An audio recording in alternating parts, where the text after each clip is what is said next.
சமீபத்தில நடந்த காஞ்சிபுரத்தில விஜய் அவர்களோட அந்த இன்டோர் மீட்டிங்க்கு அப்புறம் பார்த்தீங்கன்னா, அரசியல் வந்து இன்னைக்கு ரொம்பவுமே வேகம் எடுத்திருக்கிறது. இப்ப என்னன்னு பார்த்தீங்கன்னா, ரொம்ப எதிர்பார்ப்புல இருந்த செங்கோட்டையன் வந்து பிஜேபிக்கு போறாரு. இல்ல பிஜேபி கூட சேர்ந்து ஏடிஎம்கே கூட கூட்டணி வைக்க போறாங்க.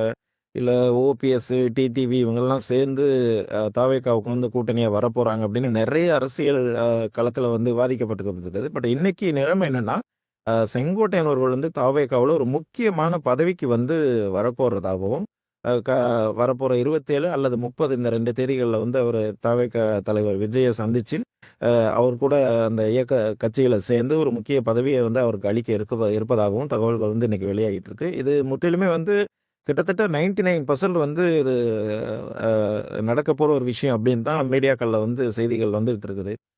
குறிப்பா இத சொல்லணும்னா, செங்கோட்டையன் வந்து செங்கோட்டையன் மாதிரி ஒரு அனுபவம் மிக்க அ ஒரு தலைவர் வந்து தாவேகாவுக்கு இப்போ ரொம்ப முக்கியமா தேவை. அதுவும் குறிப்பா சொல்லணும்னா, கொங்கு மண்டலத்தில தாவேகாவ வந்து ஒரு ஸ்ட்ராங் பண்றதுக்கு இந்த மாதிரியான ஒரு லீடர் வேணும் அப்படின்றது வந்து விஜய்க்கு எடுத்து சொல்லப்பட்டிருக்கு.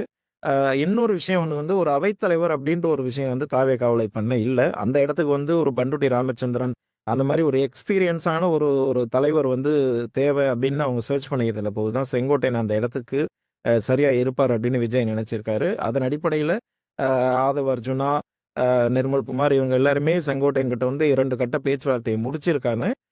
வர 27 மேக்ஸிமம் 27 அல்லது 30 இந்த 2 தேதியில வந்து செங்கோட்டையன் வந்து தாவேகாவுல ஐக்கியமாகி தனது அரசியல் பயணத்த வேற ஒரு பரிணாமத்துல தொடங்க போறாரு அப்படின்றது இன்னைக்கு ஒரு ஹாட் ஆஃப் த நியூஸ்.